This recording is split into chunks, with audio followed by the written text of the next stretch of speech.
Three, two, one. Hey everybody to the newest episode of the Gaming for Fools podcast with your host Pliskin, the Brian.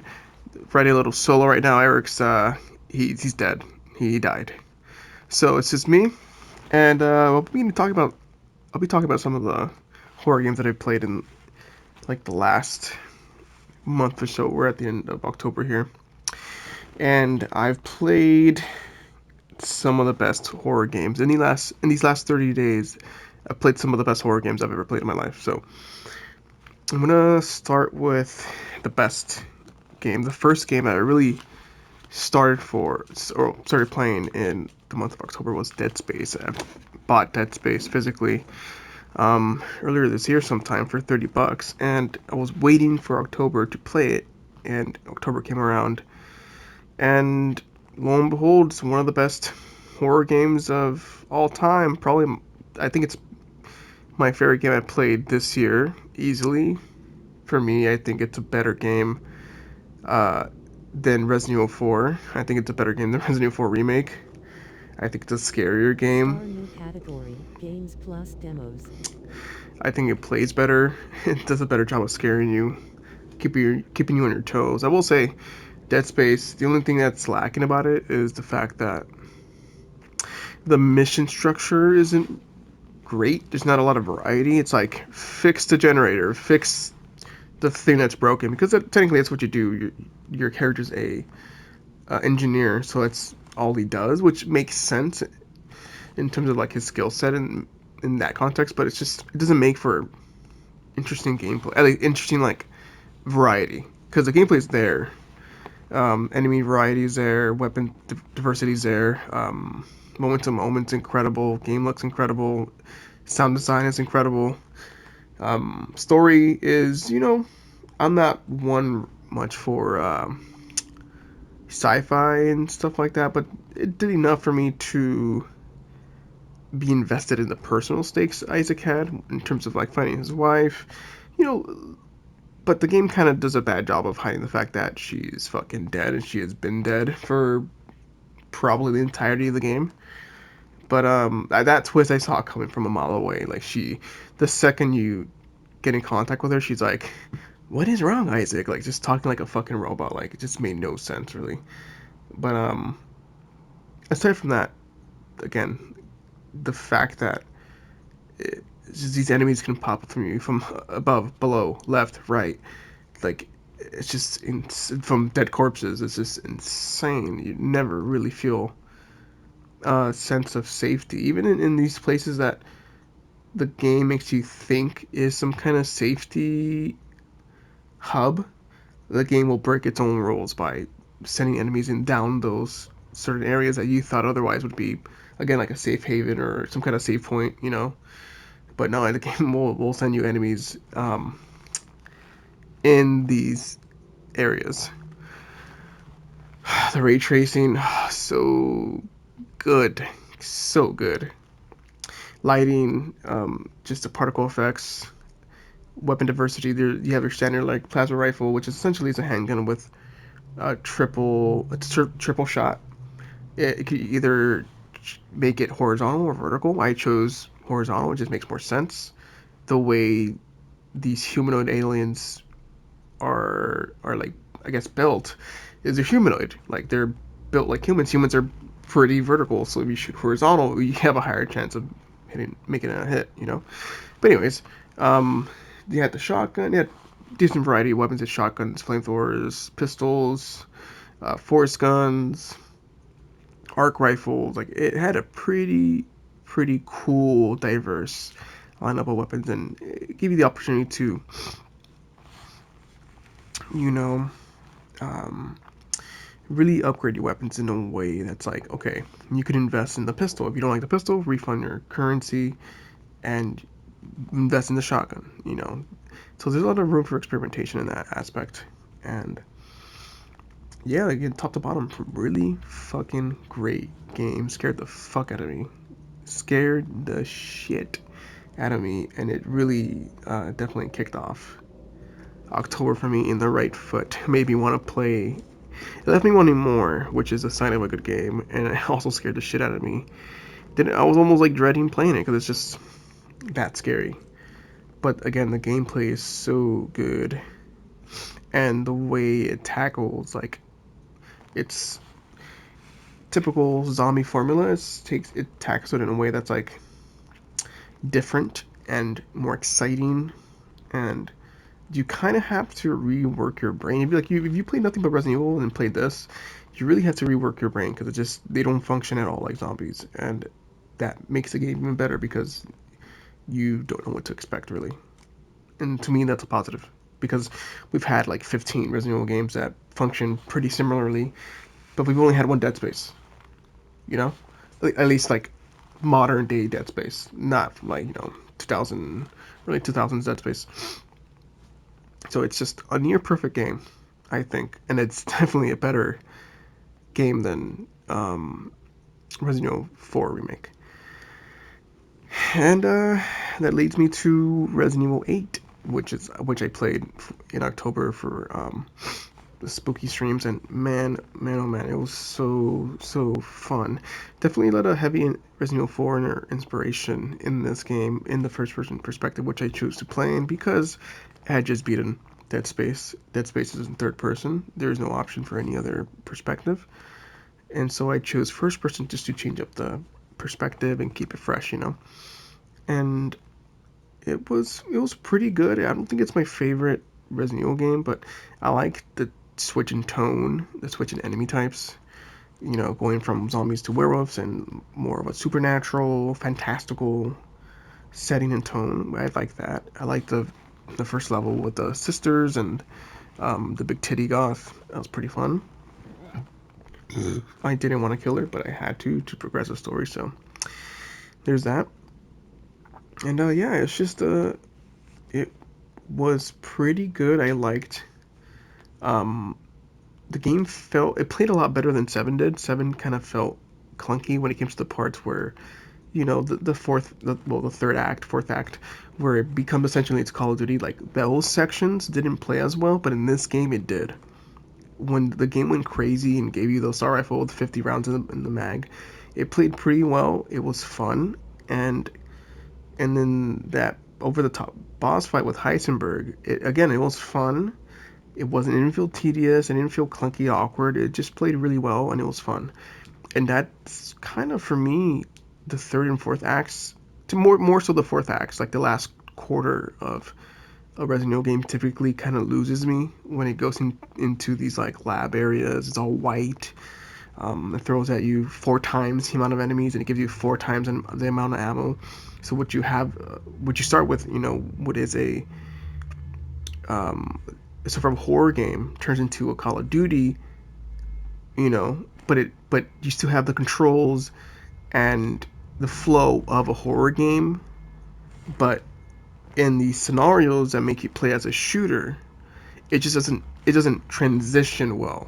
You know what I mean? Like it still plays and flows like a survival horror game, but now you're fighting against literally just fucking waves and waves and waves of enemies, and it never really transitioned well into that crazy over the top action pace, gameplay wise.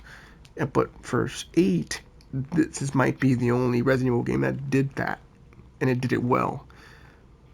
Because I think my biggest gripe with like 7 was when it transitioned. It just fucking felt awkward. It felt off. It just didn't feel good to play as this fucking Commander. What's the name of Commander Ghost? Whatever the fuck from Call of Duty in this context. It just didn't make sense to me. But anyways, in this game it did it well, and I applaud Capcom for doing that. I think Ethan Winters as a character is not very interesting aside from his emotional ties to his wife and to his baby. He just has no depth of character. He's not memorable in any way. He's just a straight white guy. He's just a guy. And he wants his kid back. It's like you're like playing the super fantastic. You're like playing a fantastical Taken, essentially. Like, give me my daughter back, and that's fine. But it's just the game really emotionally falls flat. in these scenes where his daughter is getting taken away from him and he's dying, Chris is there as really the only person to witness these actions. And he's saying goodbye to Rose. He's saying, Chris, take care of her, teach her, shepherd her. And they're really only showing the perspective of Chris because they don't show Ethan Winter's face at all. And it's just that scene was supposed to be like an emotionally moving sequence, and it just did little to nothing for me because like, again, I couldn't see his face, I couldn't see his emotions, his face. There was no facial capture because the game doesn't show you his face. And again, it just that scene was really awkward, and it just fell flat. And I was like, it should have been a pivotal moment in the game, but it just didn't do much because again, this strange choice of making this protagonist faceless, it just didn't make any sense to me. It didn't. It didn't play well. It just was. I was just like, oh yeah, they're not gonna show his face. It just made no sense. And story wise, I think it's solid. I think again, those Ethan Winter scenes where it's just emotional, impactful scenes, it just fell flat completely. Gameplay wise, it's incredible.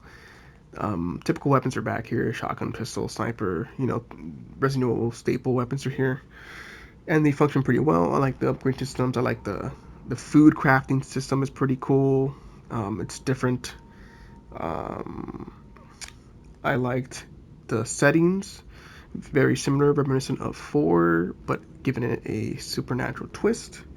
Enemy variety was interesting with werewolves, witches, big titty goth women, you know, ghouls, and like literally undead. Kind of like zombies, kind of not, you know. That was pretty cool. I do appreciate them, Capcom, taking a different direction with Resident Evil. Again, it's been like 15 entries of very similar settings, very similar enemies.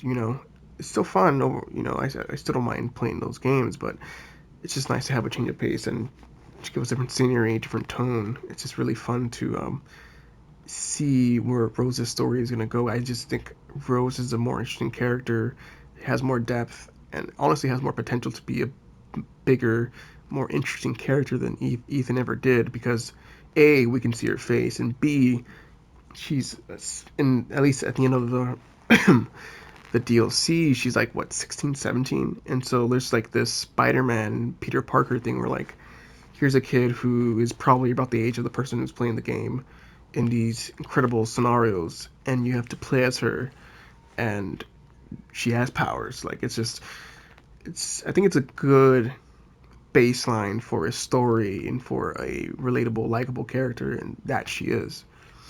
So I think this third installment is gonna be, I think at least like character wise, I hope it's gonna be a lot better than 7 and 8 was. Um, Thoughts on the bosses? The bosses are pretty varied. They're pretty cool.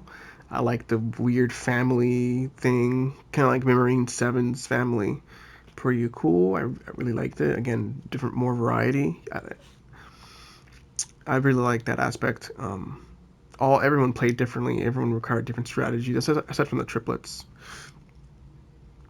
and it was pretty good. Pretty good. Rose's DLC, very good. Story wise, I think it had the most impact than the 10-hour, 12-hour game. And so like, Resident Evil 8 overall pretty good, pretty good. You know, and then I want to talk about a double A game. It's made by a European developer, which I forgot the name of. I fucking should have written it down, but the game is called The Observer Redux. This is a PS5 patched game, and it's a first-person detective psychological horror game. Again, called The Observer, and you play as a detective who has become estranged with his son. Been about 20 or so years since he's spoken to him. Suddenly gets a call while he's working in these projects in about 100 years into the future, and he gets a call from the son. He's like, "Hey, it's me, Dad. I need to talk to you." And he's like, your line's being tapped." And he's like, "Where are you?" And he just hangs up. The phone disconnects, and the father tracks down the phone call to these projects that he's working in. And he goes to his room. He goes inside. He breaks in, and he finds his son decapitated. And it's and again, that's the spark of a entire detective story, and it's just incredible. It's such a great game. Again, psychological horror, first person. It's got elements of Outlast, of Evil Within. It's just it's just completely unpredictable. Like very much like Evil Within is in that respect. First person. There's no combat in this game. It's like again like Outlast, but there's more detective elements, more like into like maybe like a Batman Arkham Asylum city kind of thing, where you're scanning and you're trying to find evidence and compile a case here.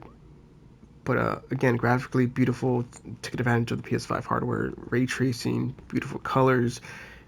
This uh, this interpretation of the future is really, it's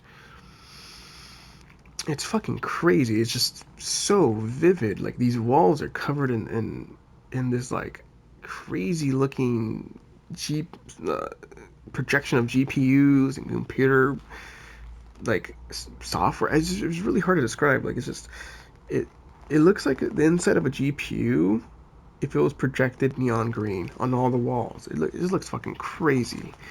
It's so good. I really recommend people to check it out. Um, if you haven't already. So good. You probably haven't because it's an indie. But definitely Observer. If you're watching this, you probably haven't played it, and you should play it. And I think the last game I'm going to be talking about is second to last is Separate Ways. It's DLC for Resident Evil 4. Very action packed. You playing as Ada, completing the second half of the story here from the second perspective. That being Ada, and she plays very differently than Leon. She's faster.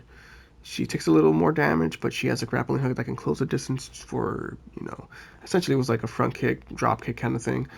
And she plays very fun, very fast, and loose. And yeah, she's great. Story's great. Bosses are great. Kind of. There's a couple areas in the first, well, Resident Evil 4, the base game, that wasn't explored in that game. And this game really kind of explains, okay, she's taking this route, she's fighting these bosses, and it's pretty cool. I definitely recommend that. $10. It's PS3 pricing in 2023, so definitely speak with your wallet, buy that, and tell Capcom we want more of that.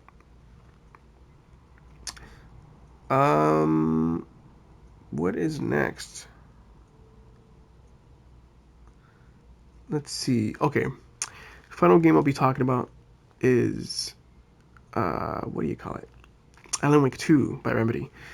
I'm about 5 or 6 hours in. These are only first impressions. I haven't beat it yet, but Alan Wake 2 really starts off in this great sequence where you play as a fat, bald, naked man with his dick out, unblurred, very much like Outlast. When you fight those twins, with their cock out. You know. Anyways, you start off as the victim, and it just starts off really strong presentation wise. It's very unlike anything I've ever played horror wise. It's just very strange the way they use these live action shot sequences and they overlap it with the game that we're playing. So it's essentially like a double exposure of you know about photography. It's like two images at once. One is the game, and one is like the live action footage that's been taken. And it's typically like tone. It's only tone. It's like here's a scary dude doing scary poses, and it's all in different colors and flashing and different patterns, and it's very unsettling and surprising. And they use that a lot as a technique to scare you into again set tone to the game, and it's just so it looks so good. And this game has a lot of live action sequences. like Control did. And it's so cool, like the way it goes from game to live action back to game, and it's very clever. And the way the director implements, I think it's either director, writer, producer, um, Sam Lake is his name. I forget his name, but he's the guy who's in the cover art for Max Payne. That guy, he inserts himself in this game the way Kojima would, in a similar way, and it's really interesting how he does it. And I think the voice acting is pretty good. The presentation's incredible, lighting's incredible, color palette incredible. I'm liking the writing, I like the tone, I like the gameplay. It's just the way that flashlight mechanic works, stunning enemies, breaking through their shields. It's another resource that's unique to that game. It's your checkpoint, it's your save point, it's light tells you literally light tells you where you need to go. Like that's like it's your north star, it's your save point, it's your resource, it's your offense, it's your defense, it's how you implement stealth. It's just it's used in such a way that I've never seen a game use light like this series uses light. It's very cool, very different. This game definitely has an inspiration from um, Evil Within, or maybe this game inspired Evil Within. I don't know. You tell me. Or I think this game inspired the series inspired Evil Within, which probably returned the inspiration back to Alan Wake. But it's very good. You should definitely play it. Fucking buy a day one because Remedy's not Capcom. You know, they're not Activision. They're not Blizzard. They could definitely use the money, and it's also a great game. And you should definitely speak with your wallet, even though it's a digital only game, which I don't like. But it's also due to them being a double A. I wouldn't say this game is double A, but they're a smaller developer in comparison to a lot of the big dogs. And yeah, definitely. Long story short, play the game. It's pretty good. I'm 6 hours in. It's just getting better and better. And yeah, that'll conclude this episode. Appreciate you guys listening. You can find the stream at twitch.tv/PliskinPlays, Twitter, Twitch, OnlyFans, Live Jasmine, Black People Meet, and the like. Take care.